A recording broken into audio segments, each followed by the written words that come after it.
The views and opinions expressed on any program are those of the producers and/or the persons appearing on the program, and do not necessarily reflect the views and opinions of FRC Media, Bristol Community College, or the City of Fall River.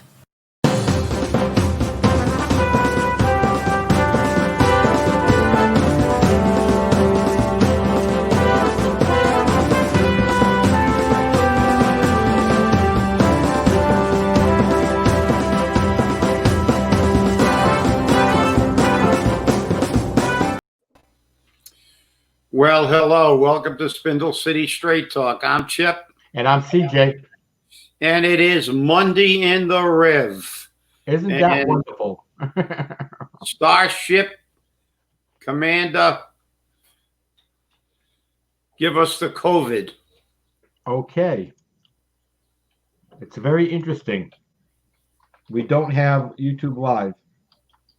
Uh-oh. It's going to make some people very disappointed here. I think so. But we do not have it. So such is life. Don't try to start it late, Steve. The COVID numbers for yesterday was 311,090. New cases is 4,162. Total deaths is 11,717. New deaths is 60. Bristol County had 29,428.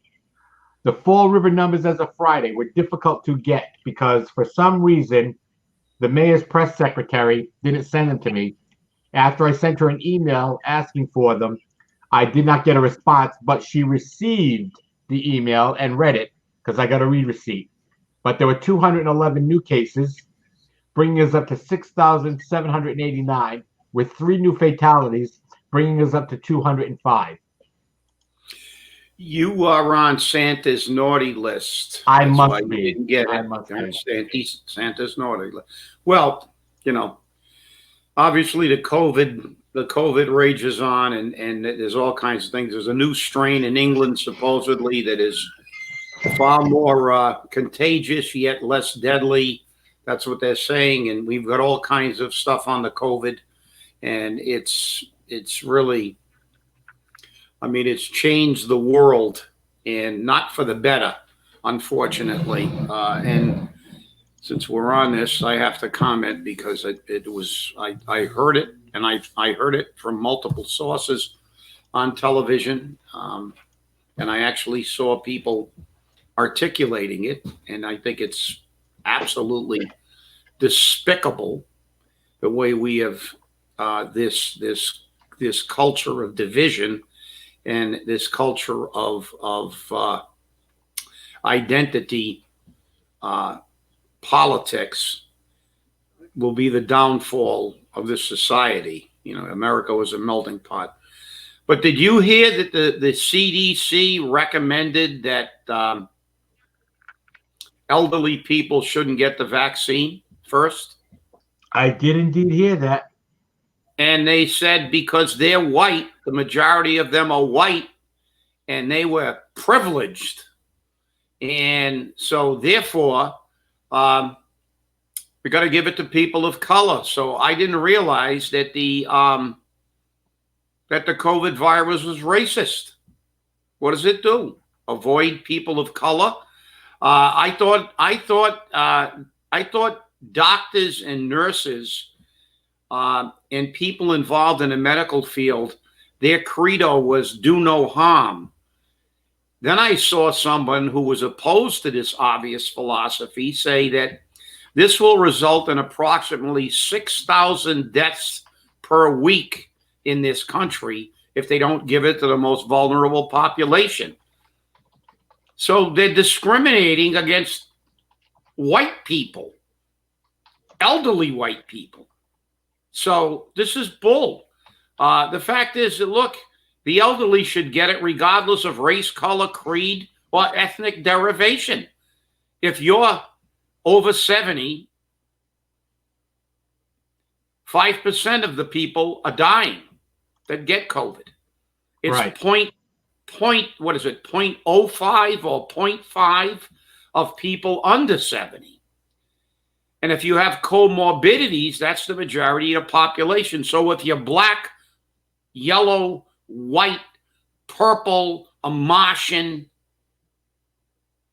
If truly medical science was operating for what their credo is supposed to be, to do no harm, the people that get it first should not be the congressmen who have very low chance of having any bad side effects, and other people. It should be the people who are the most vulnerable first. People will die. And this wasn't from just one person. This was multiple people. Multiple people who say it's okay to allow people to die for political correctness. And, you know, it should happen to them. Because who's getting it? You know that all the billionaires are getting it. They can go anywhere they want and get it. And, exactly. And the politicians are getting it. And I know you alluded in your weekend flush, which we'll get to, which I really enjoyed, by the way. But about the monarch class, and this is the problem in this country. We've completely lost sight of what this nation was about. It was about everybody came here. It was a melting pot. And this identity politics has gotten to, it's beyond extreme. What they're doing is illegal. Every single person who didn't get a vaccine, their family should sue the CDC and the government for not prioritizing the people. They're violating, as far as I'm concerned, their oath to do no harm. Well, what's interesting is the justification behind this, and they do have one, obviously, is that the virus runs more rampant in Afro-American and Hispanic populations, and they've gotten the least amount of services in regards to prevention and care. Therefore, they want to get that vaccine out in those communities sooner to prevent further expansion of the virus into those communities. Yeah, it sounds nice, but yeah, and it's absolute bullshit. It's absolute bullshit. If those people are more vulnerable, it should be old people in that population. But that's got nothing to do. You know why that is? And you know it, CJ. It's cultural. Yes. The reason that it's more rampant, and they don't tell the people that, the old adage of figures don't lie, but liars can figure. They're manipulating the statistic. We all know that Latinos they were having large parties and gatherings. Their culture is very family oriented. They're not listening. They're not listening to the instructions. So they're using the fact that they're ignoring all their directives as an excuse to give them priority. That's reverse discrimination. This is absolute horseshit. Nobody cares. I'm sick of it. I'm sick of it. All lives matter. It should be on medical necessity, period. Case closed. When you triage patients, CJ, and you're a nurse, do you triage them by color or medical condition? I triage them. I base it on the severity of their injury or illness. That's how you do it. You don't see a person, you see the illness or the injury, and you triage them based upon that severity. Okay, I rest my case. So now when it comes to the COVID virus, we're gonna take their political philosophy of identity politics and kill people.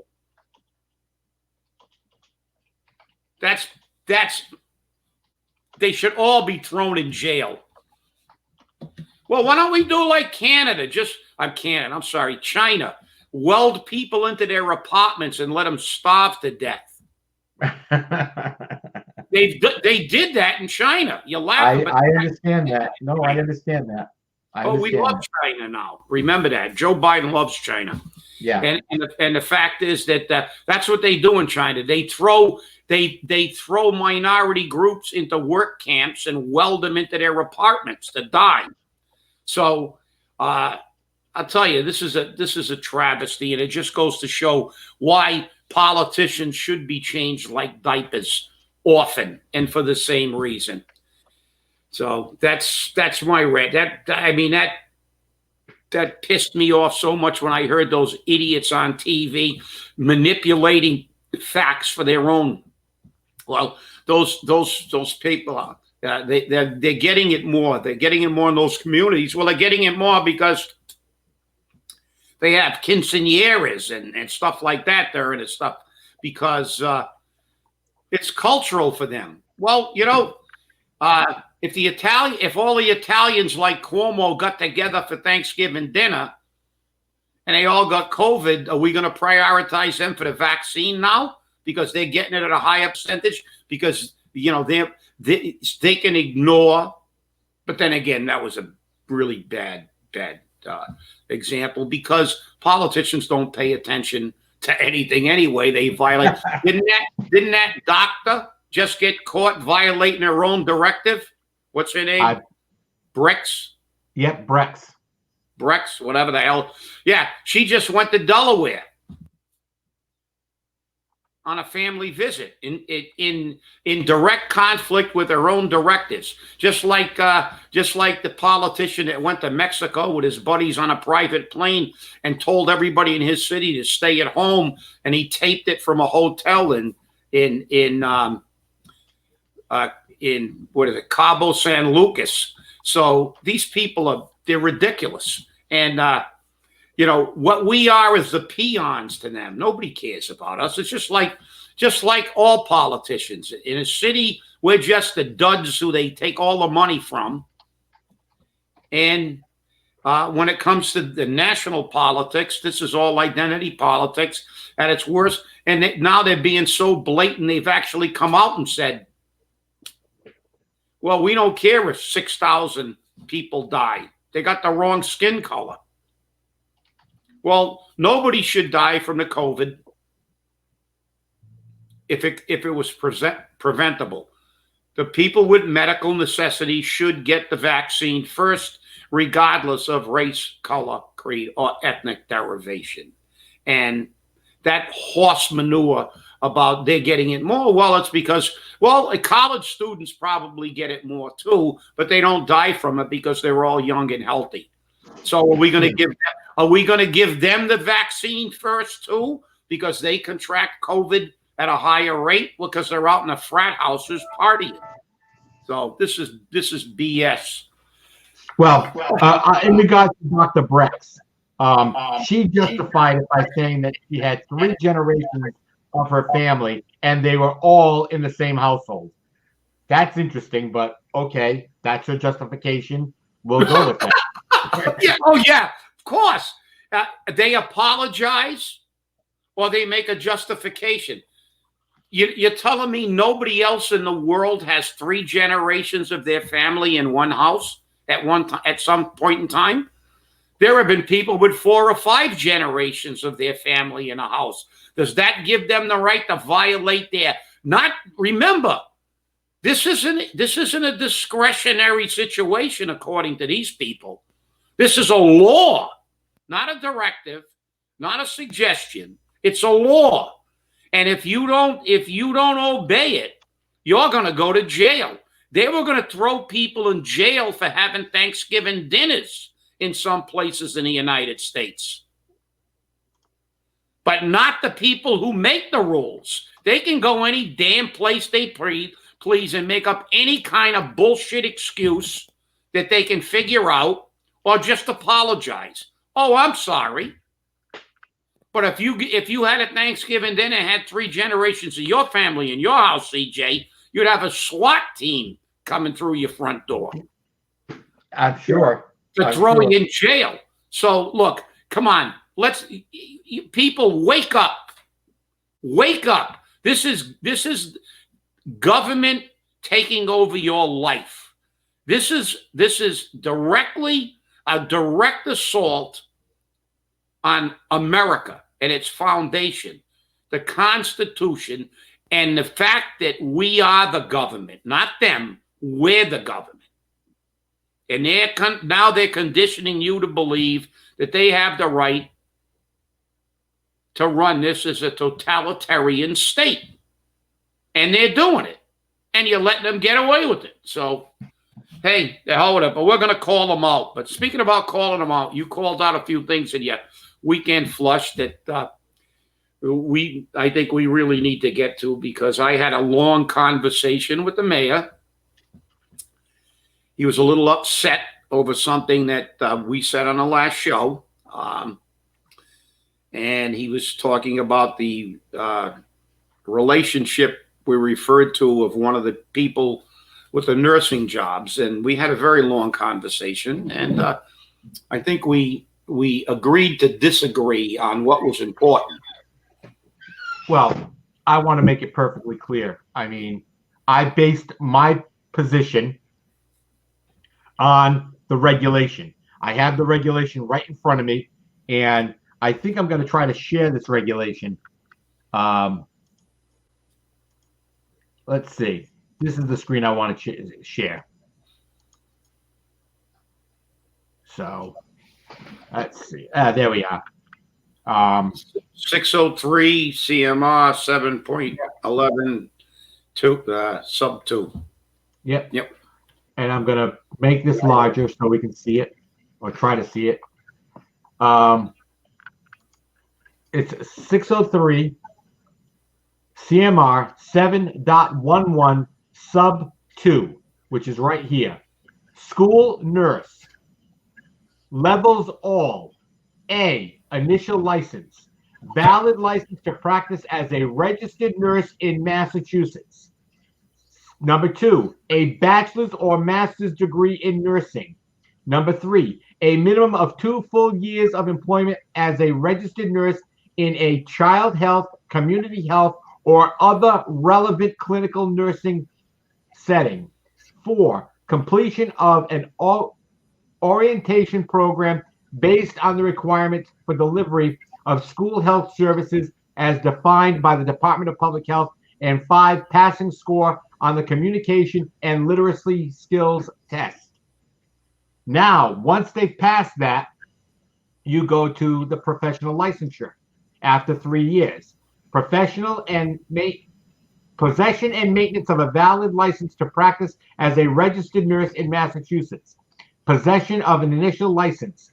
3 years of employment as a school nurse. That's in the initial license period. Completion of one of the following. A, achievement and maintenance of certification or licensure by a nationally recognized professional nursing association as a school nurse, community health nurse, or a pediatric family or school nurse practitioner. And B, a master's degree program that may include credits earned in a master's degree program for the initial license in a community health, health education, nursing, or public health. There you are. That's it. That's it clearly. So all I can say is I've only done what I could do. I based my decision on this. Now, according to the conversation you and I had after the mayor and you had a conversation, which, by the way, the mayor blew up our phones on Friday back and forth to discuss this. He said that she can, this LPN can take this job because she's supervised by an RN. That is not accurate. The reason why she's an LPN is that she's licensed to practice her own nursing. Under this regulation, because she's supposed to be an RN, the Board of Registration in Nursing could look at this as practicing nursing without a license, because the regulation is clear. And they're meeting today to certify it because she's been on this job since November 23rd. So they may want to consider repositioning this job somewhere and making sure that she's operating within the confines of the regulation. Now, if the mayor firmly believes that this person can hold this job, then let them take it to the Board of Registration in Nursing and to DESE and find out. That would be what I would say. But again, as you saw in the regulation, it says school nurse, all levels. It doesn't say some levels. It doesn't say an LPN's okay if they're supervised. No, it says all levels. Well, therein again lies the rub. And you know, this is the problem we have with politicians and stuff. And look, as I said, we had a very long conversation. And yeah, you're right. He did blow up the phones, but I have a friend whose father is in his 80s and has stage 4 lung cancer, and then he's unfortunately contracted COVID, and he is he is not doing well. He's not expected to recover. So there are far greater issues I was dealing with the other day, talking to him and attempting to support him than this crap. But here again, we go on perspective, and you are looking at the perspective from as a nurse, as a highly qualified nurse, a PhD nurse, from the standpoint of the regulations. And I look at the regulations and I can read them, and it appears to me. But if there's some kind of caveat that we're not aware of, then they can prove it. That's the other issue. But the thing that on our conversation was the mayor was focused about saying that there was a relationship to someone. And that wasn't true. Now, I'm not sure if it's true, and I don't know. I don't believe you're sure if it's true either, CJ. But that's what you were told by some sources. It could be true, but to me, this is what I want to get to.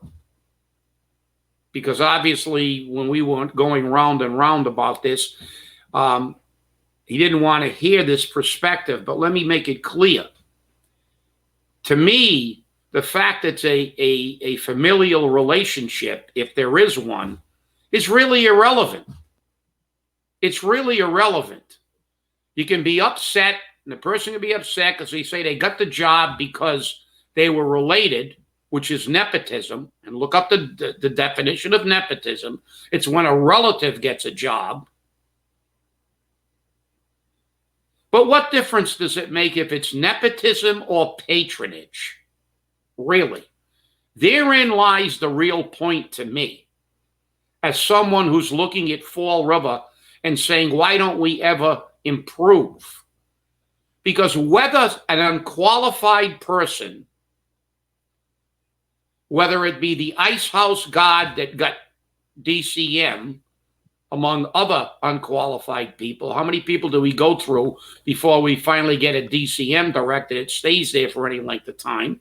Whether it knows what he's doing, whether it's a city administrator who's been canned from his other jobs, or a superintendent of schools who now is under a cloud of all kinds of things. And when we looked at his hiring history, he really did not have ever a contract renewal except in a political job.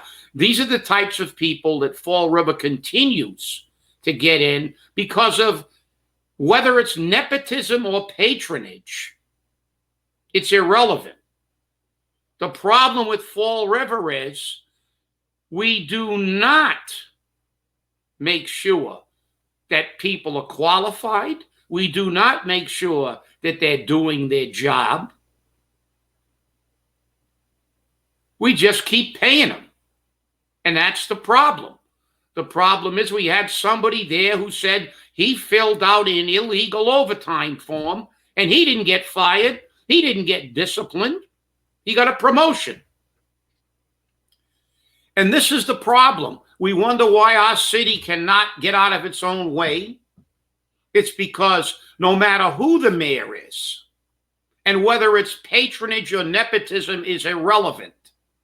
But that was the focus of the mayor. He was very upset because he said he guaranteed it wasn't related. And then he went back to a previous thing and said there was no causal relationship and blah, blah, blah. And to me, look, let me say, I can argue that point. Oh, we can say we heard it. Well, why didn't you check it? Well, I'm not going to go do, what is that thing they always advertise for family trees?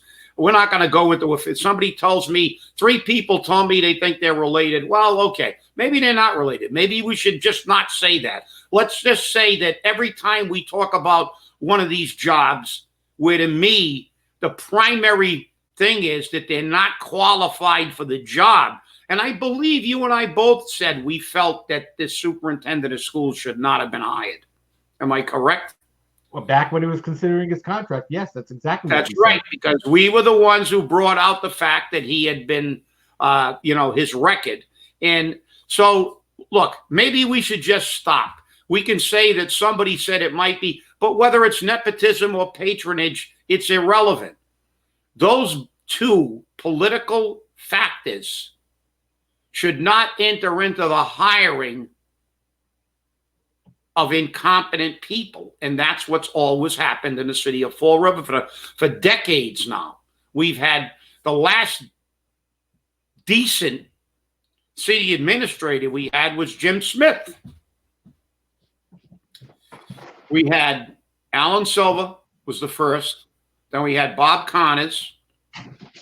Then we had Jim Smith. Then after that, it was, we started hiring just people who were connected. And, Sean Kadim ended up doing a, halfway decent job, but he used Fall Rivers for on-the-job training, and then he moved on to a smaller town for more money. But the fact is that we cannot continue to use political connections or familial relationships as the criteria for hiring. Because in all deference, and I'm going to close now to give you some time but the fact is that we not only complained about the mayor, we complained about some city councilors bringing someone in from Seekonk to work in the city of Fall River at an entry-level position. So we are equal opportunity, as far as that's concerned. We don't just look at the mayor's hiring. We look at all the hirings. And I think we made a pretty big stink over councilors bringing in somebody from Seekonk for an entry-level position, and also another person from Seekonk who had a direct relationship with a city councilor. So it's not just the mayor. And it's about patronage and nepotism, which should not be part of this city's hiring process for the most important jobs in the city. And remember, there's a difference between a familiar. I can never say the word right. As opposed to familial. Yeah. So, you can have a familiar relationship with somebody and not a familial. Yeah. So let's make it very clear. There are a lot of relationships that are going on, whether they be political or otherwise, that's what they are. And that's what we need to focus on. We need to remember that this mayor ran on, I'm going to govern by policy, not politics. Yet we haven't seen any government by policy. We've seen a lot of government by politics, but not a lot of governing by policy. And that's what makes it different. And that's why people get upset, because they listen to that line and they said, well, this is going to be a different mayor and a different type of government. And it hasn't been. It's the same thing over and over again. And people need to understand that, hey, don't believe what these people are telling you when they're running for office, because a lot of it is a line of bull. And that's just the way it is. Well, we're out of time again. Amazing. We're going to have to do a speed job to get this show up so people can watch it. But I want to thank everyone for watching. I hope you read The Weekend Flush. I hope you had a good time. And if you want to thank the mayor for the Christmas special, Christmas in Fall River, Sons of Serendip, please go ahead and do that. It's also airing on Channel 9 and Channel 18 now until Christmas. It's a 90-minute there as opposed to 1 hour that it was on Providence CW. Thanks for watching. Have a great day. Stay safe, stay angry, and wear a mask. Thanks for watching.